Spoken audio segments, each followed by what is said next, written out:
with the millions. It's that world heavyweight flow.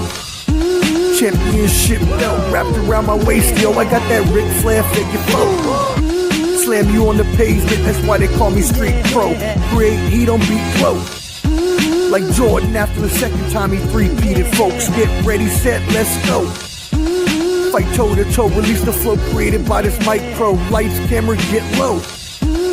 Action packed, back to back. In fact, this monster will grow. Y'all better let him know. Man with the master plan, and you have no need to know. Hard like winter cold. Bust these fools, anything less than killing whack rappers is a crime. I stay trying to get mine. Stacking value, packing venues, winning over time. Ain't no fine timeline.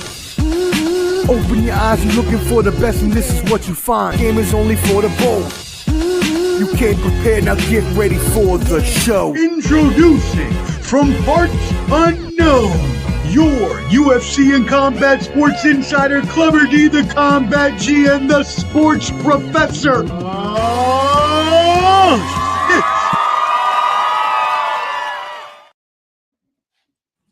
Yo, yo, yo, what up, friends? Ball and Buds back in the building. And what are we here for? Another player hater of the year. I didn't even see the show. Right. I didn't even see the shirt in the green room.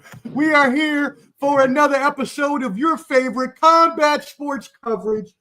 Clever D, the Combat G's Combat Sports Special, UFC 319 and boxing tonight.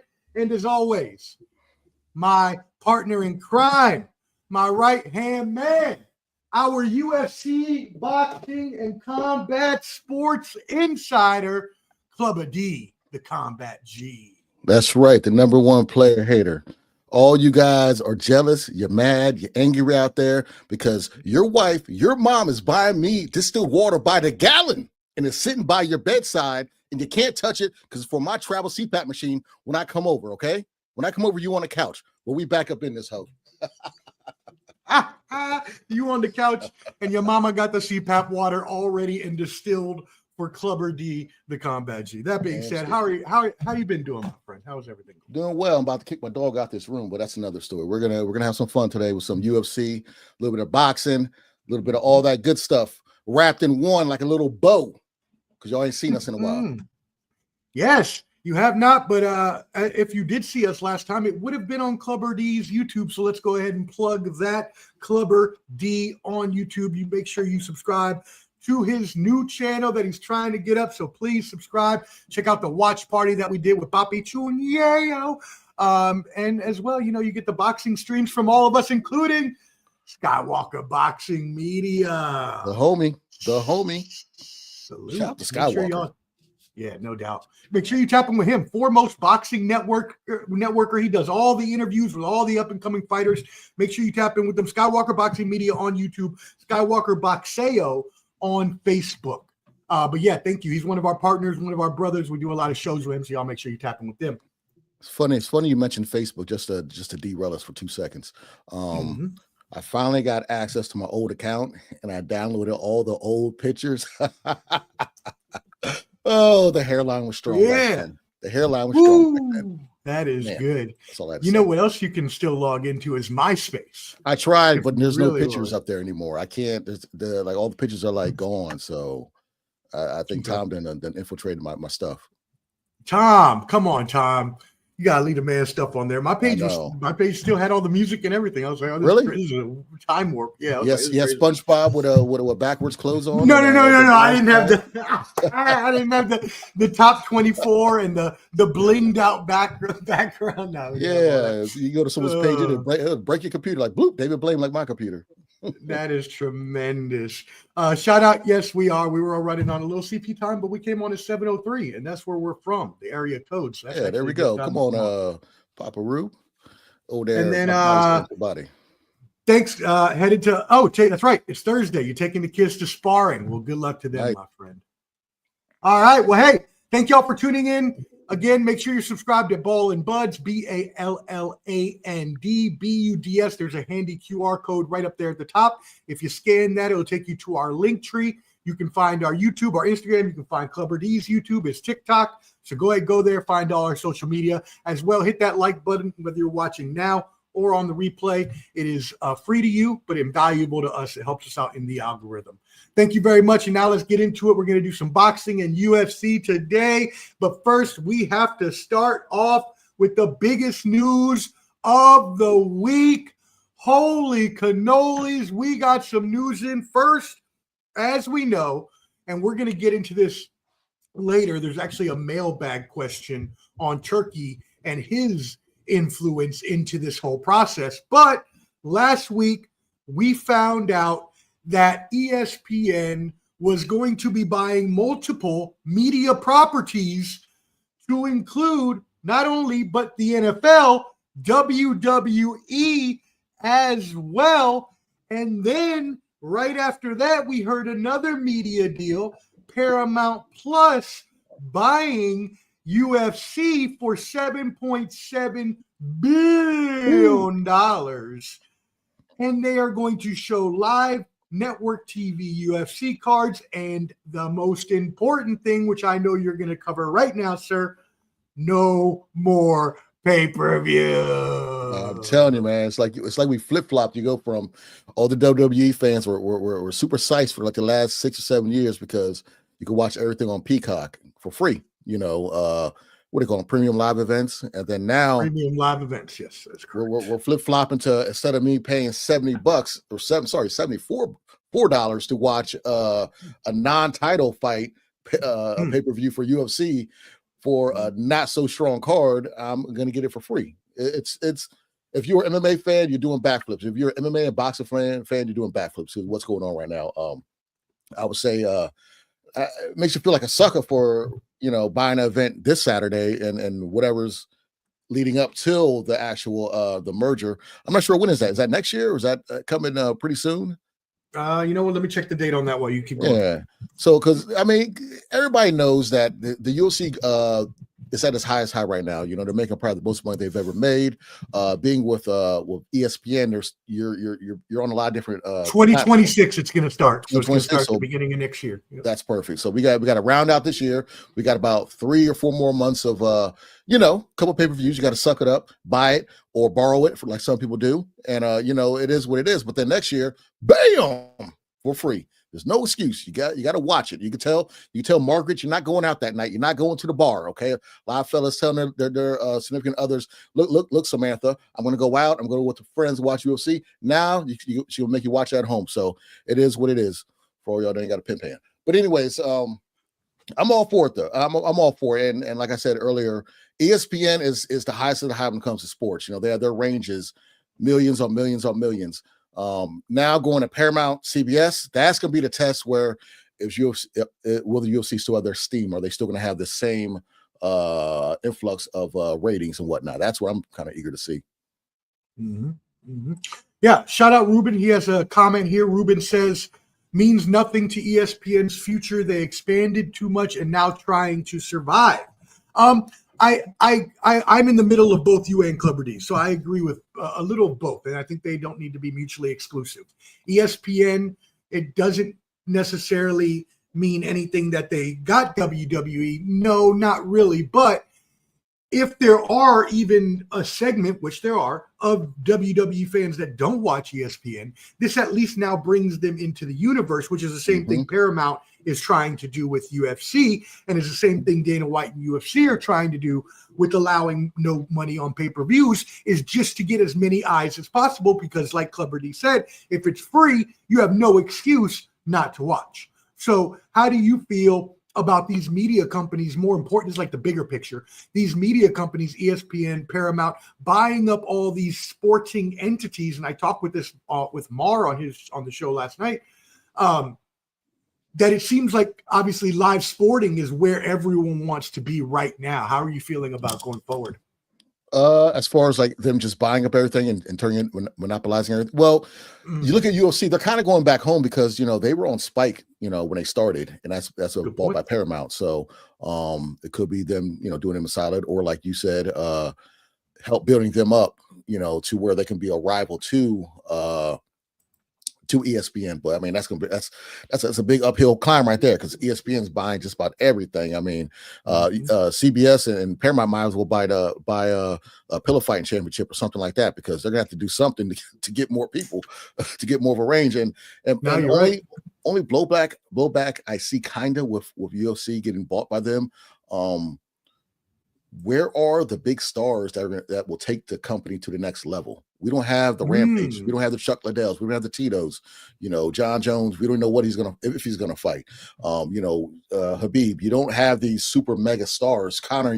He's worried about bare knuckle and fighting in the lawn. Maybe their White House show is gonna be their big show to kind of say, hey, we have Paramount. We're here. You know what I'm saying? Like, but where are they gonna showcase their stars, or just showcase older stars when it comes to that White House show? Because that will be a spectacle, But I mean, now that you said that, how do you feel about that White House show that was announced? That's cool. I mean, it bother me. I mean, I might go to it. Shoot, it ain't too far. I might slide up in there. Some cover D ball and buds coverage. I'll get up in there. National Guard might still be up there. I might have to, get some fatigue with somebody and look like GI Bro. GI Bro. Shout out D Plessis. So UFC rights fees exploded by 1,000%, or they are to explode by 1,000% in the next 14 years after this $7.7 billion deal. So it's just, these things, as I said, are just going through the roof.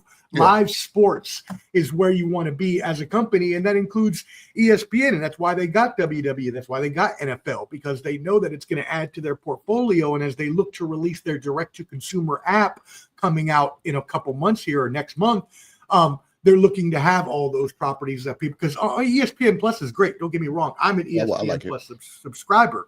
You can see a bunch of college sports that you would never see anywhere else, things like that. But it doesn't have everything. And it could be a whole lot more. And that's what ESPN is going for with that new app that they have coming out. So that's what we're looking at kind of when we see these media companies buying it up. But I'm with you. Free pay-per-views, you can't beat that. And then again, and let me just bring this up now, since we're talking about it. We have a mailbag question that I was going to save for the end. Let's bring it. But let's go ahead and get into the mailbag right now. First one from Braun Breaker's dog out of Michigan. A shout out of Detroit, Michigan. Braun Breaker's a beast, son. The question says, what does this mean for boxing, combat sports, and he goes into WWE, MMA, so on and so forth, when they can team up like Turki Al-Sheikh and ESPN to have these things where they don't have any pay-per-view cost? You can look at DAZN being similar with no pay-per-views and things like that. How great has the impact been from these influences of these, Turki Al-Sheikh, Dana White, TKO, all of these mergers, all of these things?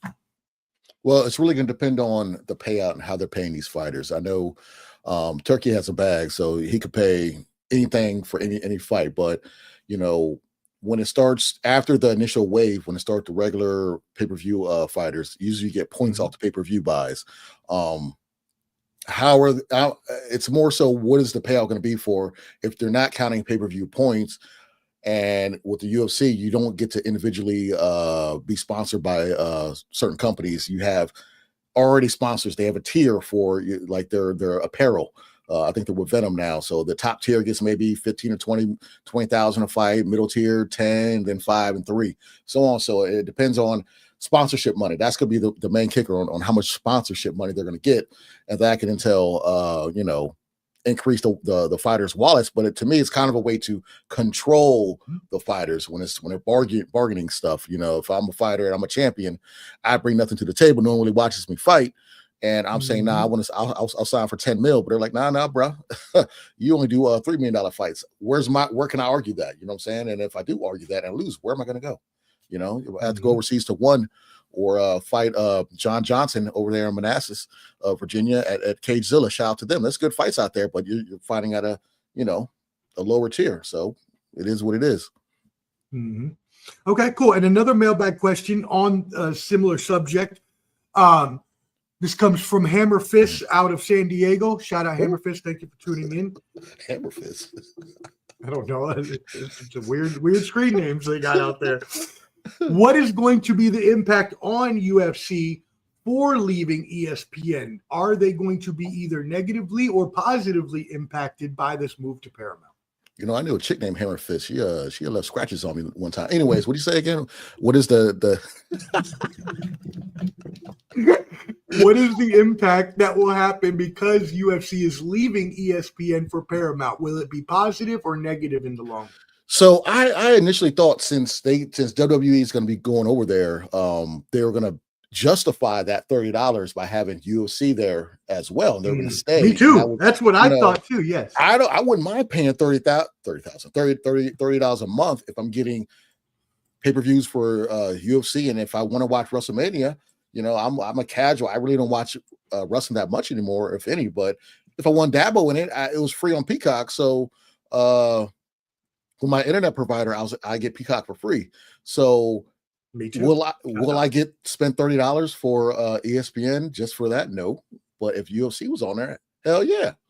So it's kind of, you know, it's I was thinking the same thing. When they had this, I was like, okay, awesome. Now they're going to have UFC and WWE. This is even better. But now that you mentioned that, they earlier I said that they could have an influx of those WWE fans that aren't ESPN fans, but they're also, on the other hand, going to lose the UFC fans that were never ESPN fans beforehand. You know what?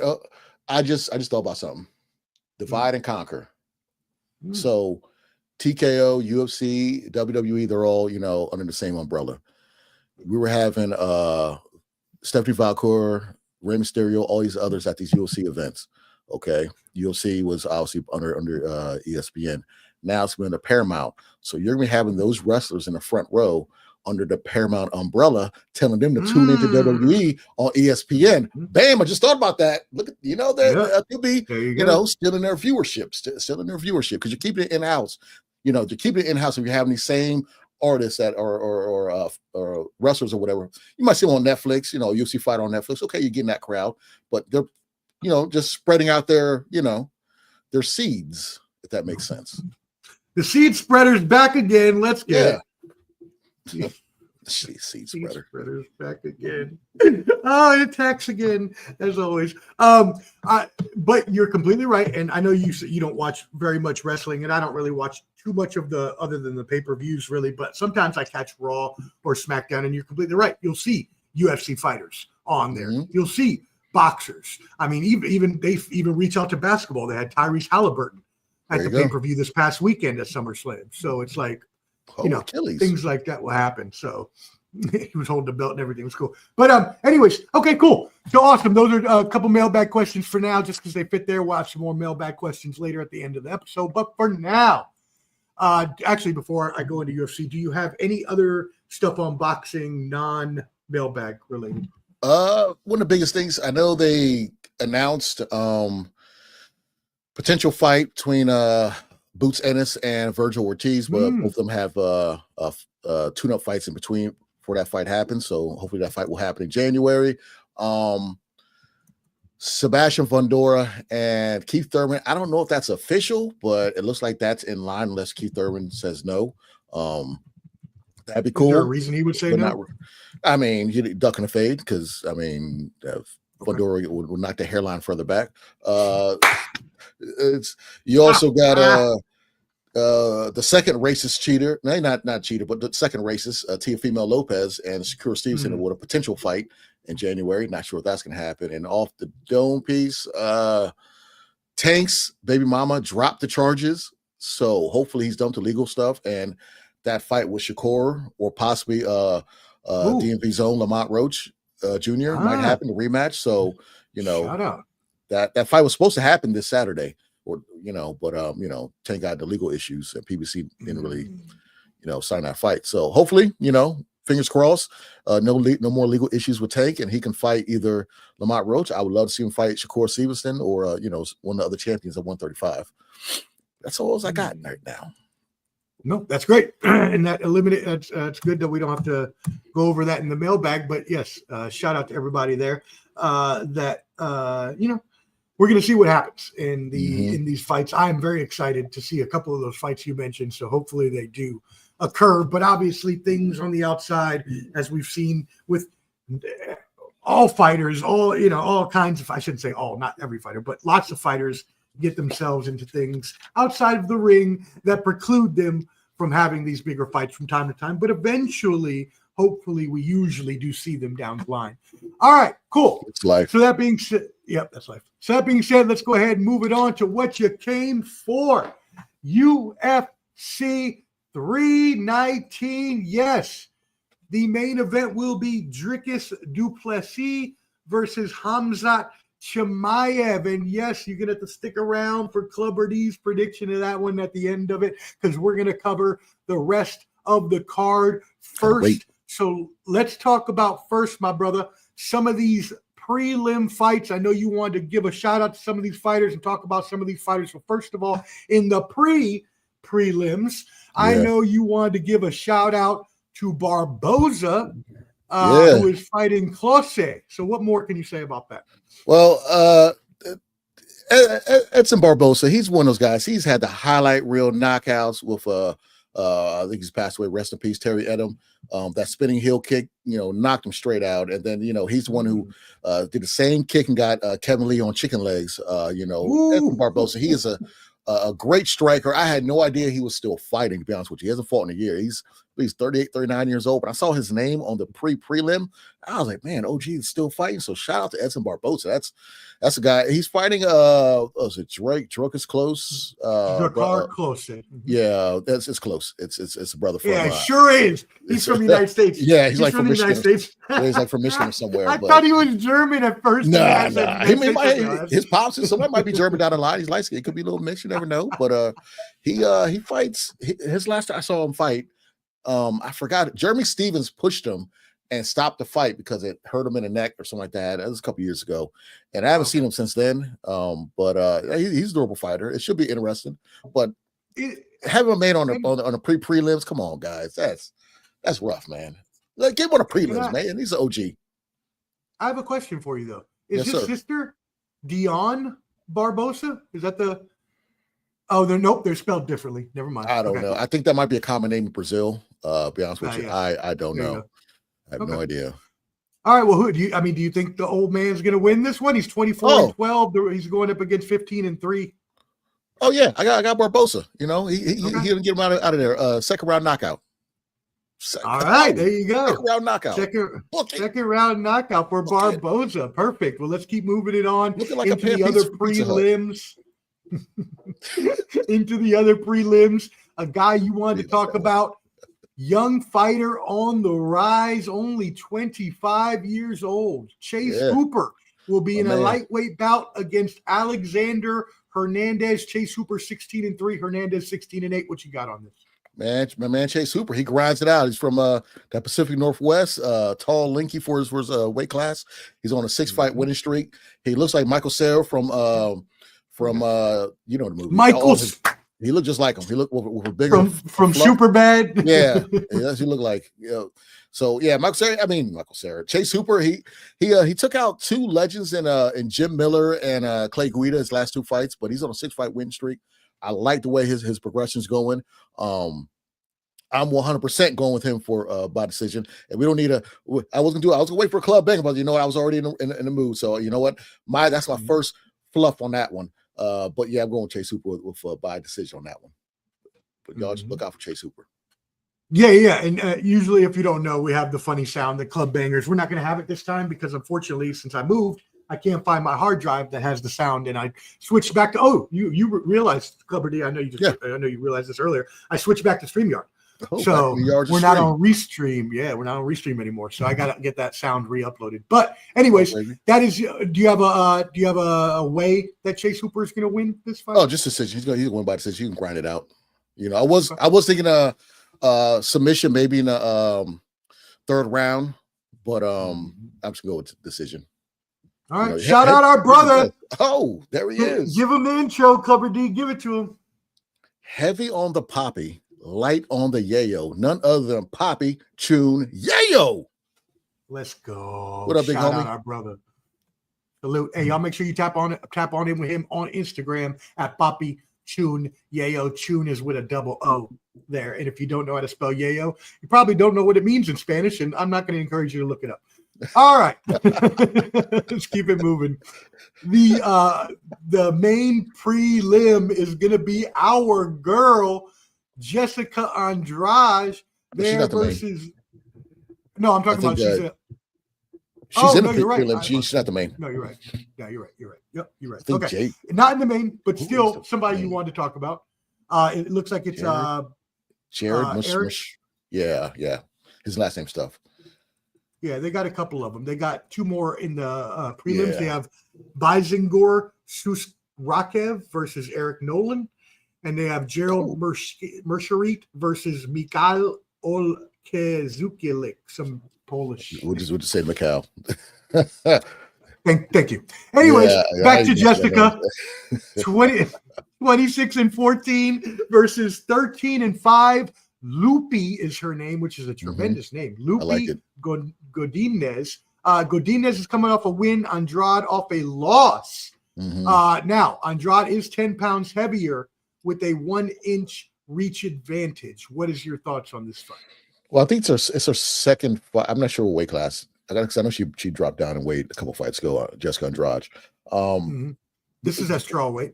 Strawweight. Okay. So what's crazy about her? One, she just fought in May, which is just wild, and she's fighting again already. And I know she was going through a divorce not too long ago. I don't know if the wifey taking a lot of money from her. Who knows? But she's fighting a lot. Maybe it's the money thing. But hey, she puts on a show. I'm a big fan of hers because you look at her, her arms. She's jacked. She's well put together. Young lady out of Brazil, and she has 40 freaking fights under her belt. And she's only 33 years old. I swear, I feel like she's been in the UFC since I was still forever. Yeah, I think I had a do-rag still. I was still, holding on to what little I had, and she was still in the UFC doing her thing. And she's only 33. Like that. That's just a testament of longevity. And she got in perfect right when the women's MMA was just getting off, and they signed a lot of young ladies at early in their career. Similar to Chase Hooper, what they're doing with the Contender Series, making sure these regional markets don't gobble these guys up, and it's kind of a similar thing. Wowzers! What markets gobbling them? What? Oh, guys! Oh, yeah, that was bad. That's a rough one right there. That is. Guys gobbling them up. It's on Yayo level. Yeah, that was Papa Chun level right there. We love you. You didn't say that to that. I know. All right, continue on anyway. So you got in this fight, Andrade. Yeah, I'm going my girl Jessica Andrade, because that's her. If you look at her fight, she'll go on a 2-fight winning streak, lose 1, go on a 3-fight winning streak, lose 2, then win 1, then lose 1. I'm going with Jessica, okay? And it's gonna be a first round TKO. She's gonna get all that frustration off on Lupi and have Lupi looking loopy. That's why I'm going with Jessica Andrade. First round TKO. Mini bars. Rest like, get off. She's like, leave me alone. Hit it one more time. Wow, you don't think she's gonna make it past the first round? Damn. No, I don't. Cool. I'm probably completely wrong, but that's okay. I'm going with Jessica Andrade. Well, hey, like you said, Andrade is an experienced fighter who has been in the UFC what seems like forever, has been in tons of fights. There's no reason that she should necessarily lose this fight per se. Now, I mean, obviously you'd have to dig in deeper as to how these people win. So I'm going to give everybody a couple here, Professor Stats. First of all, for Andrade, if she wins, it's across the board pretty much 33% of the time. It's going to be KO, sub, or decision. Whereas Lupi, she's getting a decision 3/4 of the time, 77% of the time. And so that lends credence to what you said, right? That if Andrade's going to get her out of there, it's going to probably be by TKO, because Lupi's trying to go the distance, whereas Andrade isn't trying to go the distance. She's one of the few that ladies that will knock the race off your face, you know what I'm saying, and have you looking one way and then coming out the other at the end of the fight. So she's one of the few that can pack a punch. There you go. Well, let's move it into the main card. We really appreciate y'all tuning in. Poppy says, Be careful now. My roast look good in test form too. Hey, you ain't squeaky clean. You ain't squeaky clean. Slow down there, fella. I had a whole 5 minutes of him. He was rolling out. You put on a platter last time. he had a whole B-roll footage. I love it. It's so funny. I love it. All right, cool. Let's move it into the main card. You had this as a pick 'em, but we're going to make you pick because that's what you do on this show, the Combat Sports Special. Tim Elliott, number 11 flyweight versus Kai Asakura, a number 15 flyweight. Tim Elliott is 21-13, while Kai Asakura is 21-5. Elliott is coming off of a win, while Asakura is coming off of a loss. Elliott is 11.5 pounds more in weight, but Asakura has a 3-inch reach advantage. Where'd you read this weight thing at? That must be like that must be off. Yeah, because they're the same weight class. Yeah, I'm reading it on the UFC site. It says 136 for Elliott and says 124.50 for Asakura. Either one's moving up or one's moving down. Okay, it's one of those deals because they ain't having that 10 pounds. But that's what I said. I was like, yeah, they ain't having that.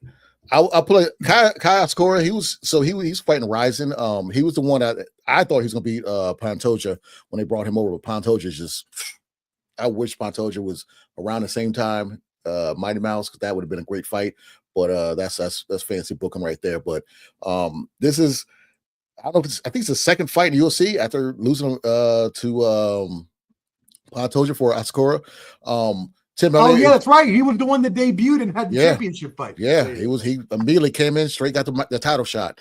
Right. It doesn't happen. That doesn't, since they brought over like Dan Henderson and Rampage from Pride when that merged and everything, a lot of those guys from World Series of Fighting, like Justin Gagey, I'm trying to think of some others like Eddie Alvarez, Michael Chandler, those guys were champions when they were in Bellator. A lot of stuff doesn't really pan off, like when they traded Mighty Mouse for Ben Askren, and it's just it just doesn't, so it's UFC jitters, what I'm saying? UFC jitters at times, they get you. I mean, look at Patchy Mix. I thought he was going to run through homeboy the other pay-per-view, and he looked embarrassing, like he's never fought before in his life. Kai Asakura, I think I got for this one, this might be fight of the night. This one or the next fight is potential to be fight of the night. I see this. I see this one going 3 rounds of nonstop action. I got Kai with a spectacular knockout in the 3rd round. Spectacular. He's get back to his ways that he was doing over in Japan, because I trained him for like 3 days one time when I came over there. But I sprayed my my elbow. I didn't put no cocoa butter on it when we were doing our drills, and I messed myself up. So, what were you doing over there? Were you there for? Were you fighting sumo fighters? What were you doing? We were filming Karate Kid Part 6 of the Urban Edition, and I was over. I fucking give up. I give up. It's a Rush Hour, the Karate Kid version. Yeah, we're just the Urban Edition. It's just a different scene. You know what I'm saying? Different person. That's great. All right, cool. That's hilarious. All right, cool. I know. Yeah, no doubt. Hey, son, whenever you want to come on, we can have another roast session. Trust me, this is years of Jonah. This is what we do. It's born and bred for this. That's funny. All right, let's move it into the next fight. It's the Killer Gorilla, right? Isn't that his nickname? Oh, Jared Cantonier? Yeah. He used to fight heavyweight. He used to be a big boy. He used to fight heavyweight. Versus Michael Page. Yeah, so this is a middleight fight. Now, again, on UFC site, I'm looking directly at their site. It has, and you must be right, because you said he fought heavyweight, right? It has Cannonier at 185.5, and it has Michael Page at 170. And this is on the official UFC site. Michael Page, he's a 170er. He fought Share Wolf, the one-eyed guy, messed his name up from over there in Abu Dhabi. He fought him last, and he was moving up for that fight to 185. So UFC, you are a multi-million-dollar company. Update your shit. Right. Why am I reading incorrect shit? Like, it should be updated every damn minute. What are we doing? He fought like a year ago. Update your shit. You need me to come train your social media staff? Let me know. Please, Louise. Anyways, Cannonier is 18-8. Michael Page is 23-3. Yeah. Both coming off wins. Michael Page is 4 inches taller. Yeah, he's tall, skinny. And does have a 1.5-inch reach advantage. So what are your thoughts on this? Going to be a tremendous fight. This is going to be, now, like I said, the last fight, this fight also can be up there for fight of the night, because you got Cannonier. He froze against when he fought Izzy. When he fought Izzy Adesanya, he kind of froze in that fight. I wasn't a fan of the way he fought, but he's usually he's coming straight for you. You know, he's throwing him. He's coming straight for you. Yeah, he is coming straight. Yes. Yeah. Great. He's approaching his opponents with ruthless aggression. How about that? There you go. I like that. Yeah. So he's doing that, and Venom Page, he's a karate fighter. He's that side stance, hop in and out. You know, he likes to showboat and do all that stuff for the crowd. He does have a known terrible knockout to I think it was Diego Lima when he was bending down. He gave him that uppercut. He went to sleep. But you know, he's good fighter out of the UK. This is a pick'ems fight, to be honest with you. I think this is a pick'ems fight, and I think Venom Page is going to set a trap for Cannonier to fall into, and he might be going to sleep. I was going to say he's just going to pick him apart, but you know, I think he's okay at that weight class. Cannonier didn't look so great against Izzy, and Michael Venom Page has a similar style, not the same style, but a similar side karate style as Adesanya, and it was given a Cannonier fits. So I'm going with Michael Venom Page, and I think we'll go to distance. I think we'll just outpoint him each round. Okay. So majority decision? Yeah, or unanimous. All right. Whatever's clever. All right, cool. Sounds good. Thank you for that. And next up is the number 11 welterweight Jeff Neal versus number 12 welterweight Carlos Prates or Prates. Maybe Paredes. I'm not sure. Oh, Paredes. Okay, thank you. 21-7 is Paredes. 16-6 is Jeff Neal. Jeff Neal is coming off a win. Paredes is coming off a loss. Paredes is 2 inches taller and has a 3-inch reach advantage and a 2.5-inch leg reach advantage. So just taller and lengthier all around. Pause. So how do you feel about this fight? Whoa, that wasn't that bad. It's another one. This is why this card is actually worth the money. This is another one where it's a toss-em 50-50 fight. Both fighters they're going to bring it. I want to lean towards Jeff Neal with a G. The way he spells Jeff, so it's like it is OFF. But it's like the giraffe from Toys R Us. It was Jeffrey. Yeah, it is. Yeah. It is. Oh, Merton Hanks. But yeah, this one's a 50-50, so you're gonna get a club's coin toss. Okay, I'm gonna flick my imaginary coin in the air. Okay, and it just landed on tails, and tails is gonna be Jeff Neal. Even though I didn't say whose heads and who were tails. I was gonna say you didn't even tell us who heads and tails. Hey, we're not gonna do that around here. We don't do that around these sports. We make it up as we go. All right. I was thinking in my head, I was like, wait, we don't even know who tails was. What's Neal winning by? Neal's gonna win by knockout. We'll say 3rd round. I don't think it's going all the way. 3. All right. I'll go there cool. Itching again. Calm. Oh, don't knock the table over. All right. Move his ass. Co-main event of the evening. Number 6 ranked featherweight Lerone Murphy out of England versus United States' own Aaron Pico. Murphy is 16-0, undefeated, but he does have a draw on his record coming off a win. And Pico is 13-4. Lerone does have an inch height advantage, a half-inch, I apologize, inch height advantage, and this is what it says on UFC, a 3.5-inch reach advantage. So what are your thoughts on this fight? Geez, this could be another banger. Like this whole from top to bottom, as far as the main card, each one of these fights can be performance. Someone might get performance of the night and fight of the night in the same, fight. This one's gonna be a banger too. Aaron Pico, highly touted. He was supposed to be the face of Bellator when he first came in the game. His first match, he was a Golden Glove boxer, all state or all whatever wrestler coming into MMA at an early age. I think he was maybe 20 or 19 when he made his pro debut for Bellator, and he lost. It was like hype this guy up to be the next God's gift to MMA, and he lost. Came back and has given us some great, amazing knockouts. He lost again a couple other times, but he is a high level fighter. I think he's finally put it all together. He was training with Aaron McKee Jr. and Aaron McKee Sr., his father, with them. I don't know if he's still with them or if he moved to I don't know if he's in Albuquerque or I know he switched training camps, but Aaron Pico, he's a great fighter. He's very good. This is a fight that I'm eager to see because as much as I want to say Aaron Pico's going to steamroll him, Lerone is no joke. He's really good. He's very good stand up. And also you got people who that's a good pool too, Ernest.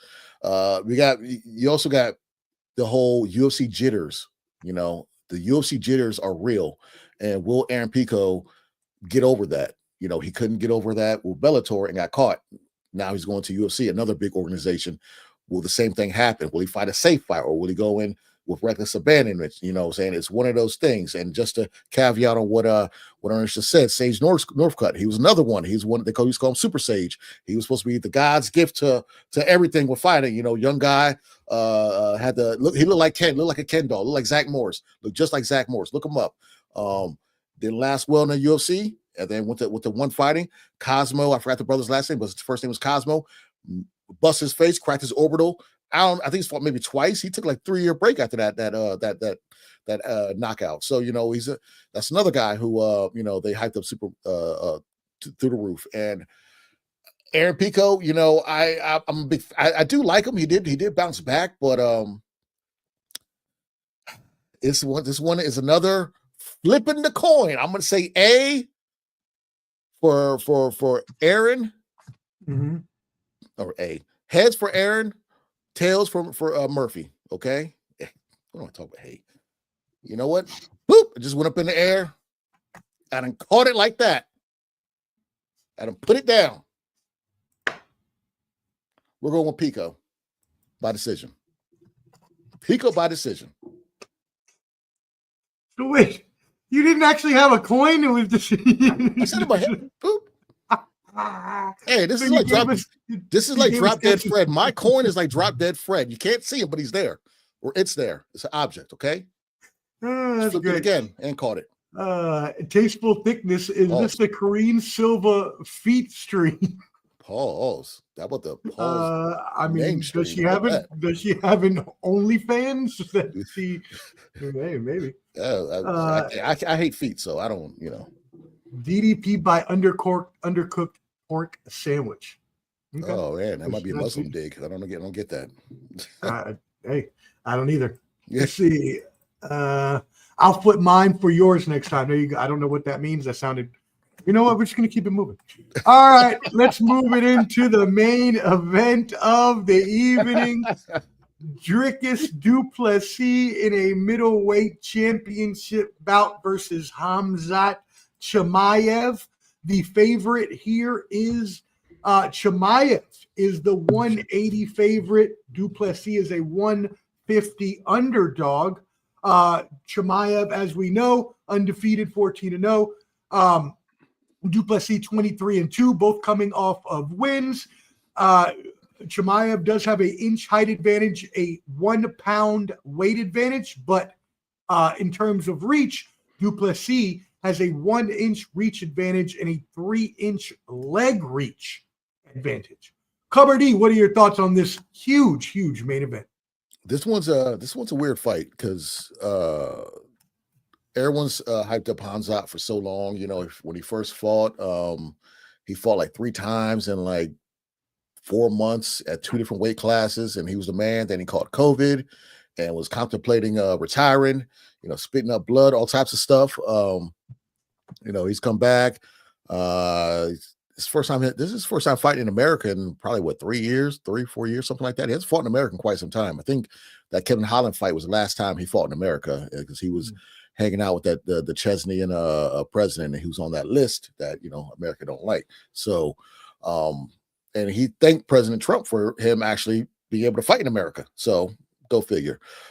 So you got that. Khamzat hasn't fought since he whooped Robert Whitaker in like 2 seconds and literally broke his mouth. His teeth was just battered. You know what I'm saying? He had to get corrective dental surgery on that choke he put on him. I think that was in Abu Dhabi or Saudi Arabia, one of the two, last year. He's only fought twice in the last 2 years. Not to his fault, but Khamzat, he wants to do. He wants to just wrestle you and take you down ground and pound. Yeah, that's what he wants to do. That's the name of his game. Dricus du Plessis, I mean, this guy is the most awkward, weird fighter, but he wins, and he's heavy in both hands. I don't know if that's pause or not, but he's on 11 fight win streak. He hasn't. He's 9-0 in the UFC. He hasn't lost since I think 2018. This guy, he knows how to win. His wrestling is not high level. His striking is not high level. But he finds a way to win. Okay, it's unorthodox. I'll just say that. And he's actually a big dude for that weight class. He's a big dude for 185. I did see them kind of give each other a high five and like a bro hug type thing. And I was trying to see the size difference. They're kind of close right now. This is one of those fights where I kind of want to see how they look when they hit the scale in the day after or later on that day for the weigh-in, because du Plessis could pack on the weight back on. You know what I'm saying? He might be 200 pounds or more the day of the fight. Khamzat's issue has always been gas tank. When he fought Usman, and Usman took that fight on 2 weeks' notice, he was gassed at that in that fight towards the end. And when he fought Gilbert Burns, when he was in America, he was gassed towards the end of that fight. And I think if that was a 5-round fight, he probably would have lost. So I'm 100% going to do a Clubber D caveat on this. If it ends in the first 2 rounds, it's going to be Khamzat. We're going to have a new champion. If it goes past 3 rounds, regardless of the outcome, du Plessis is going to win. That's how I see it. Boom! I like Khamzat. I'm a big fan, but it's just the lack of fighting and his gas tank. Every time it's been tested in 3 rounds, he's barely held up. So if it goes past 3, it might be a problem for him. And he doesn't have home field advantage. He's coming across the pond and other stuff to come fight. So, yep. Yeah, no. I mean, hey, I agree with you. So, first or second round, Chimaev, what would that be? Would that be a sub? Would that be a TKO? Oh, that'd be submission. He choke him out. It'd be be choke. Yeah. And then du Plessis, what are we talking there? It could be anything. It could be a submission. It could be ground and pound. It could be or if we can go to distance, I'd say a decision. Okay. Knowing me, I'm saying it right now, it'd be a split decision win by du Plessis. But no, I just something for the picks on Instagram and for the YouTube. All right, word. There you go. So huge main event, Chimaev versus du Plessis. Make sure you hit your DraftKings to put in all these picks from Clubber D. Don't worry if you don't remember. I'm going to go in on the live stream and I will put all these picks there. And as well, I'll be releasing a re-edited version tomorrow that will just have the UFC portion. If you're looking forward to that, they will have all the picks so that you can put it in your betting app. Chimaev 1-2 sub or du Plessis 3+, but most likely a split decision.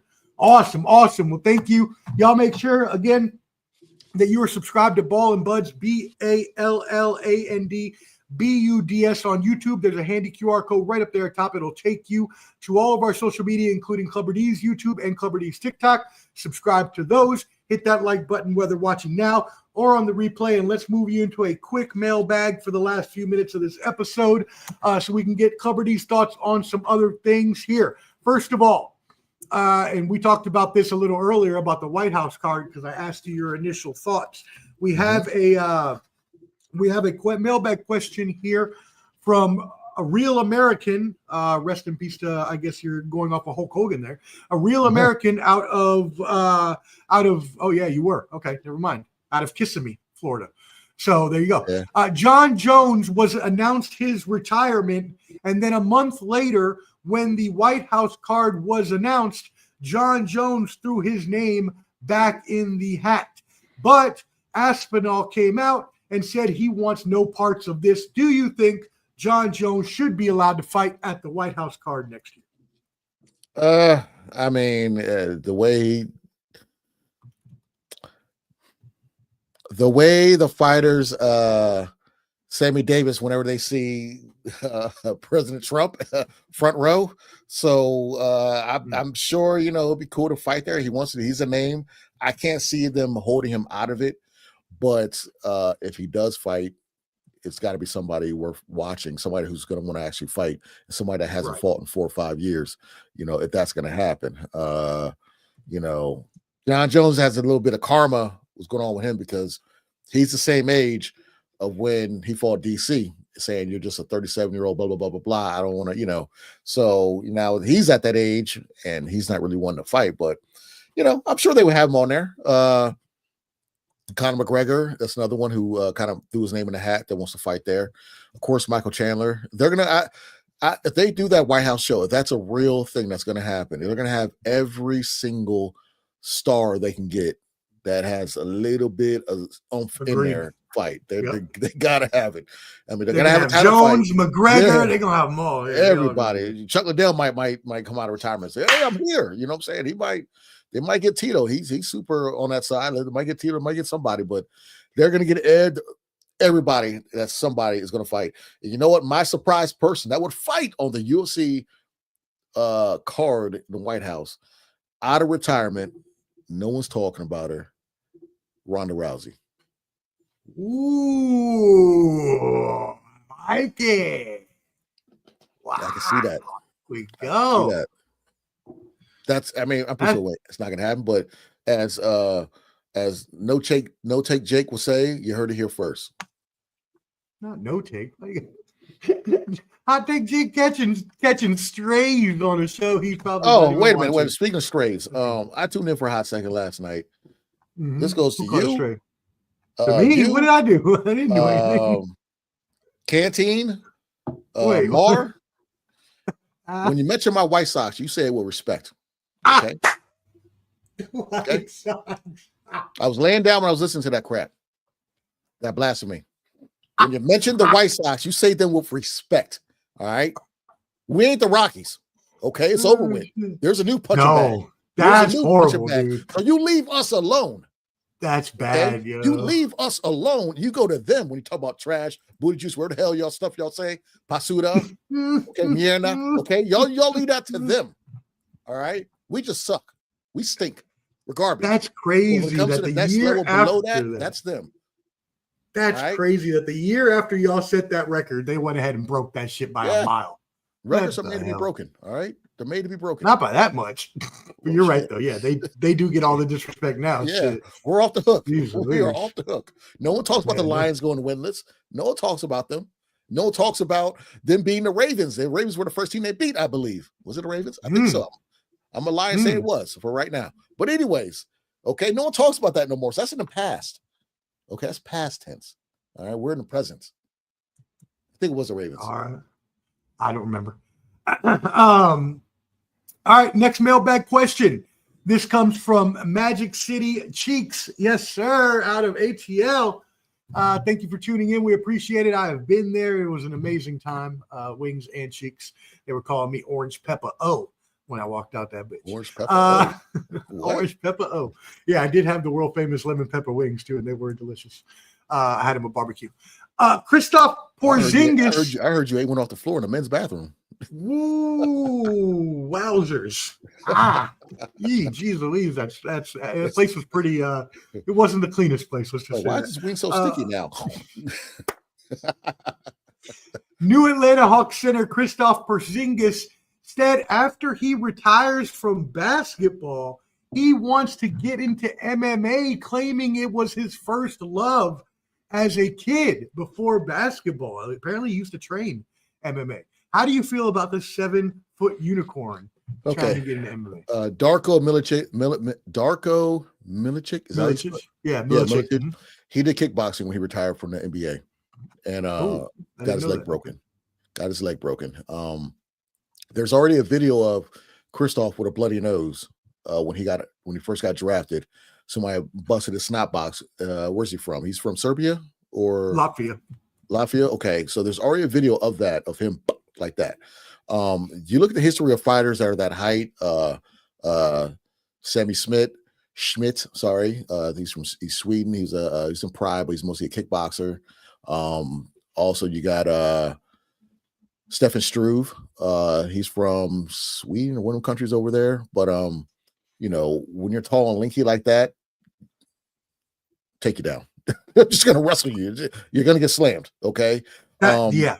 I wouldn't suggest, you know, MMA. And like you said, the kickboxing, I have to ask the kickboxing. I didn't know this. When he broke his leg, was it from someone actually just like chopping his leg down and it got broke, or was it from? Do you remember? Was it like him moving around? Because at that height, I would think that if you just make the wrong movement, you could snap a leg. I mean, it wasn't. I could be wrong. I think it was him kicking, or no. Okay. I think he took a kick. I think he took a kick in the thigh. I just remember him breaking his leg. It wasn't like a nasty break, but it was just like a kind of, you know, just a kick to the thigh. And he's like, okay, yeah, something's wrong here. Right. Okay. The deal. But you know, usually guys, when you're tall and lanky like that, kickboxing, like, you know, fight Glory or K1, you know, that's all you know what I'm saying? They had that 7 foot these Chinese fighter, Hung Min Choi, something like that. He was the one Brock Lesnar was supposed to fight, but he didn't when Brock Lesnar made his MMA debut. But there's been 7 footers, there's been tall ones before, but it just doesn't. MMA is not the sport for if you're tall like that, because anyone who's not a wrestler will become a wrestler and take your ass down. You know, Ray Mercer fought Tim Sylvia, who's 6'7", and Ray Mercer, the boxer, callback, yes, knocked him out and then took him down. You know what I'm saying? So it's just, you know, if you're that tall, MMA is not for you, because they're just going to take you down. You know, it is what it is. Just stick to, I would say, box or just do kickboxing. Stay on your feet. Yeah, and okay, cool, and that's a perfect segue into and I can easily, when I re-edit that, I'll cut that out. We have another mailbag question here about boxing. In a clip shared by Boxing Kingdom, Andre Ward revealed just came out. This just came out today. Interest in facing heavyweight Anthony Joshua. When asked if he missed boxing, Ward admitted he's happy where he's at as an announcer, but if there was one name that he would want to come back to fight, it would be Anthony Joshua. How do you feel about that? Andre Ward is one of my favorite fighters of all time. It just shoulder injury, you know, took him out early. You know, when he won the Super 6, you know, he was undisputed, the best, you know, right under Floyd. You know, people had him up there. Actually had him over Floyd at that time. But you know, my issue with this, at first it was the Canelo possibility, but that went away. What is he? 40 years old? That's not bad for a heavyweight. I would watch 100%. I think Joshua responded back with a contract or something, you know, saying let's do it type deal. I would love to see him fight. I'd rather him fight Ward than Jake Paul, but if they were to fight, I can't go against Andre Ward. He's way skilled. He's like light years ahead of Joshua. My fear is if Joshua actually catches him. You know what I'm saying? I was going to say, yeah. I mean, so you think he can outbox him enough and stay away? He'll have to. He'll have to, because I remember I think Ward was 168? 168 and 175. Yep. He fought light heavyweight. I remember he fought bad Chad Dawson, whooped his ass. You know, and he fought Kovalev and twice. And you know, Kovalev was everyone scared to fight Kovalev. That's when he fought him and beat him. So I was at the homie Drew's house for that one. But yeah, I would definitely like to see Ward's speed as a heavyweight. You know what I'm saying? And how he looks training, kind of like how Bud is. I would like to see that, but I can't go against Ward. I would definitely 100% go with Ward over Joshua. Wow. Okay. Yeah, I would have There you to. go. It would Even just at be 41, not fighting for 8 years, you would still go with Ward. Okay. There you go. Yeah, still do it. I Okay. can't. It's like when Prince comes on, I have to play the song in my car. I can't skip Yes. it. I can't skip. I'm with you. Wu-Tang comes on, I gotta keep it going. I can't skip. You know. So it's like Ward. I gotta stay with Ward. You know what I'm saying? I gotta stay with him. Okay.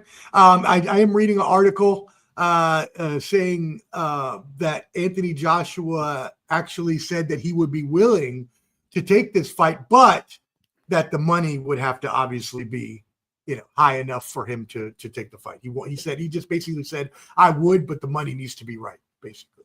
He's at the stage in his career where it's only like marquee fights are good for Anthony Joshua. You know, we know the heart isn't there for to be a world champion. Maybe it could be. I could be wrong, but if you're not going to fight Ward, fight Fury. Do the fight they always want to see, or Wilder, something like that. I mean, I don't know if he light work. You got to see how he takes a punch. Yeah, he took a punch from somebody, and Joshua, even though he's big, clunky, and robotic, he still has power, you know. And what if he turns into a Klitschko type deal and tries to punch hold? Can Ward hold him off for that long? You know, Ward's gonna have to have them track shoes on. Get in the pocket, do what you gotta do, get out. Get in the pocket, do what you gotta do, get out.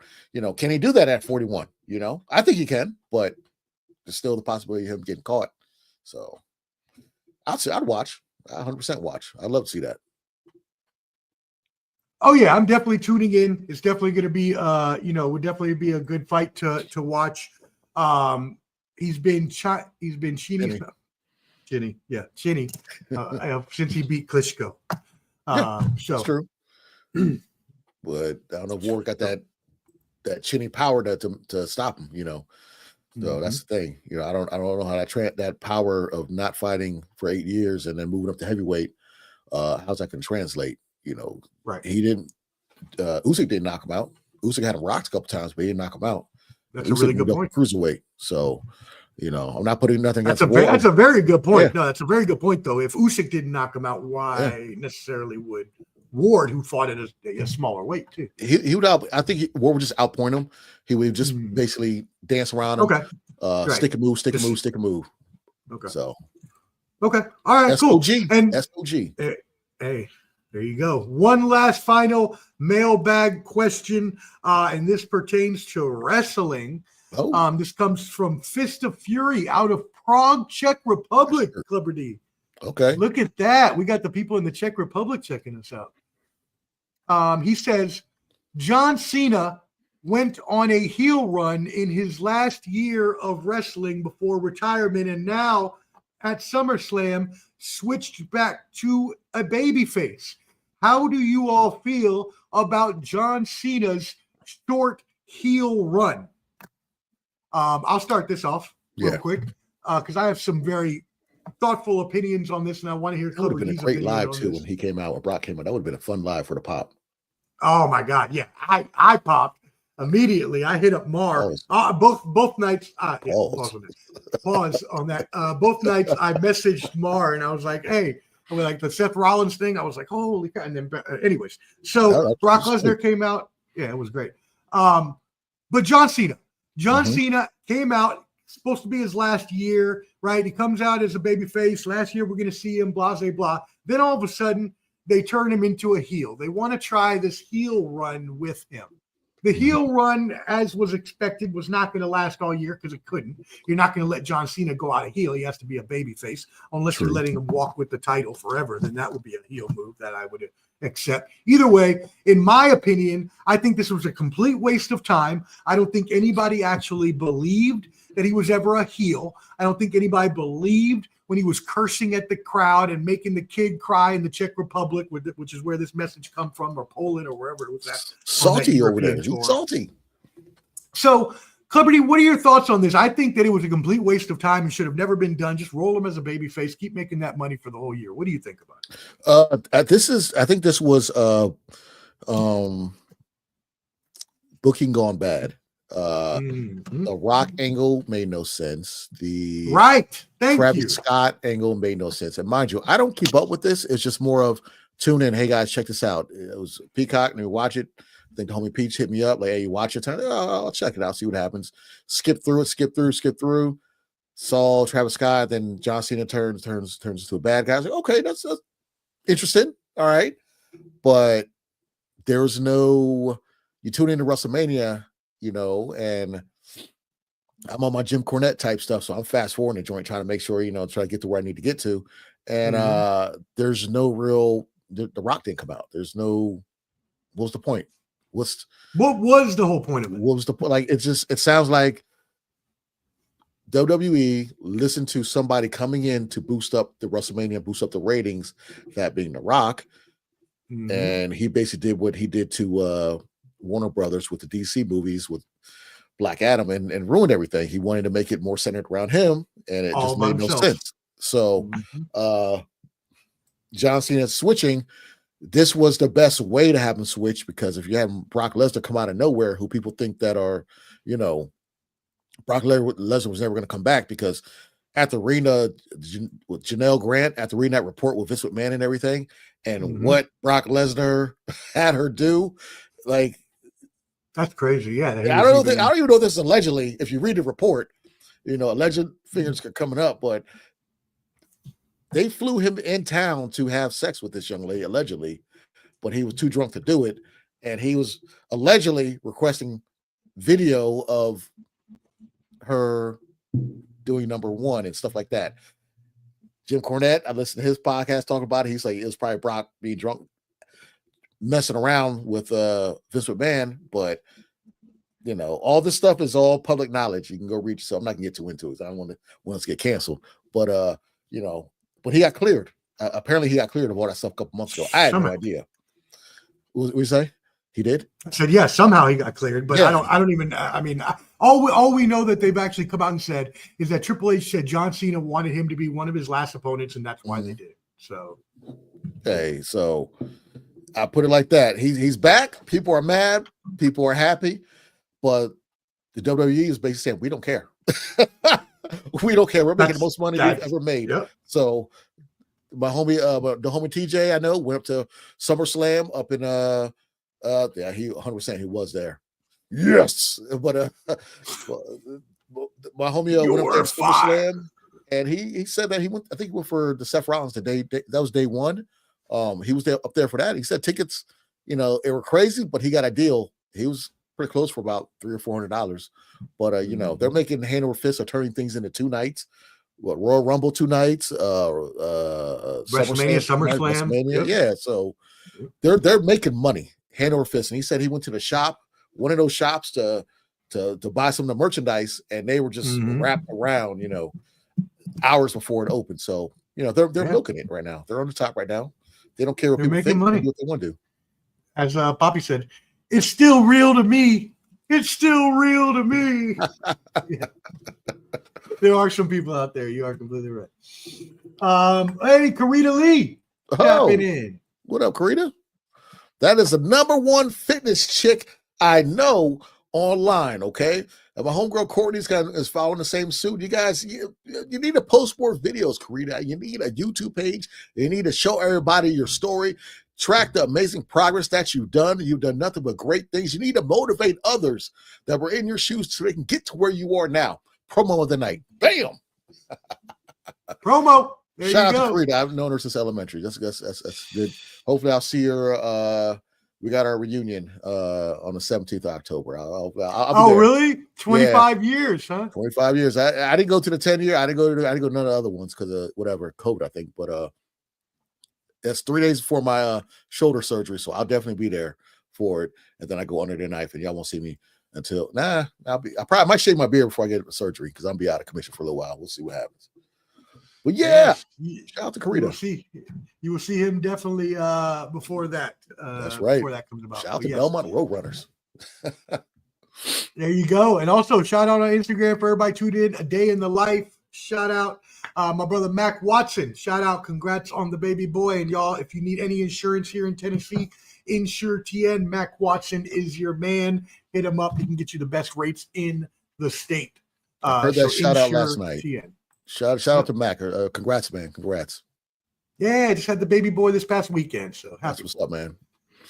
All right, cool. Well, thank you everybody for tuning in. As always, we will be back again soon, probably next time for boxing, but as always for UFC. But we like to get our boxing champs picks group every once in a while. You also see Clubber D with me coming soon. We're going to do an NFL show before the start of the year. Hopefully we'll get you another OG banter, brawls, and bravado if we can get Bajo and Weeby on and some other of our friends. We will be doing it all day long. You know how it goes at Ball and Buds. My friend, help us sign off. Well, before my allergies go all the way through the roof because it's Zyrtec D time, you guys will hear us again next week. We will be at our draft, the only fantasy football draft that matters, the Homies League. We've been doing it for over 20 years. Before it was popular, before it was cool, before it was trendy, we've been doing this fantasy football league. We'll be out in Vegas for the folks that are going. For the folks that aren't going, cool. But the folks that are going, better. We might go live there. We probably won't, but we might go live. You never know. We'll be in Vegas next week. All right. So I told Brandon we should try to do a little roundtable while we're there, a little quick hour roundtable. I'm not bringing this. I'm not. Okay. I'll bring my laptop, but I ain't bring my mic. I ain't happy. I got a wireless mic. I can maybe plug in here with two different whatchamacallit. Because Lamar said the same thing. He said we should do live. I said, well, we'll bring your shit, motherfucker. Like, I'm not gonna bring my mic. I'm just gonna use the laptop mic. Yeah, I'll bring my laptop for sure. We might go. I doubt we'll go live, but we might go live. But there will be some stuff we're gonna put together for our league. You know what I'm saying? But it's a Homies League. We've been doing this for a while. It's gonna be great to see everybody. If you're not, if you're gonna be in Vegas, even though you're not going to be, look us up. But if you are in Vegas, look us up. If you're not gonna be in Vegas, look us up. Just look us up. Yeah, no, I mean, hey, we know some people in Vegas, so maybe I got cousins out there. I'm gonna see my cousins and stuff. Yeah, and I know some my veterans are out there, living out there in Vegas, having a good time. Y'all catch up with the 703 boys. Like Clubber D said, we've had this league going for over 20 years. We go somewhere new every year. It's something different that other leagues don't do, but we're also really good friends that have been friends for 30, 35 years in some of our cases. So it's going to be an amazing time in Vegas next week. I am so looking forward to the time we're going to have with all of our friends and drafting fantasy football and getting to see people we haven't seen maybe since last year with all the family and everything going on. So again, that's going to be super exciting. Make sure that you subscribe at Ball and Buds so you can catch us out there. If we do go live, that's Ball and Buds, BALLAND BUDS. Handy QR code up there up top will take you to all our social media. Make sure you subscribe to my brother's social media, Clubber D on YouTube, Clubber.D on TikTok. They're both up at that link. So just, again, hit that QR code. It'll take you there. Follow us, like it, love it, or as Clubber D would say, get lucky or be dusty here in 2025. And yeah, hit that like whether watching now or on the replay, and we will see you possibly from Vegas. Yeah. Hey, we're going to be out there. I got a survival league. I'm going to put it out pretty soon. I usually do it about a week before the actual start of the season, but I do a survival league. I'll let you know about it. If you want to end, cool. I'll give you guys whatever info. Just hit me up. If you can't hit me up, hit Omar up, and we'll figure it out. But just have your money ready because I don't play that pay later shit. I don't play that. I don't play that. If you don't have your money never again will that happen with any of us. I don't operate like that. Some people do. Yeah. And on that note, low budget leagues do. We don't operate like that at all. 703 boys keep that shit real. Holla. 5,000. He's with the millions. It's that world heavyweight flow. Championship belt wrapped around my waist. Yo, I got that Ric Flair figure flow. Slam you on the pavement, that's why they call me street pro. Create heat on beat flow. Like Jordan after the second time he three-peated, folks. Get ready, set, let's go. Fight toe to toe, release the flow created by this mic pro. Lights, camera, get low. Action packed, back to back, in fact this monster will go. Y'all better let him know. Man with the master plan and you have no need to know. Hard like winter cold. Bust these fools, anything less than killing whack rappers is a crime. I stay trying to get mine. Stacking value, packing venues, winning over time.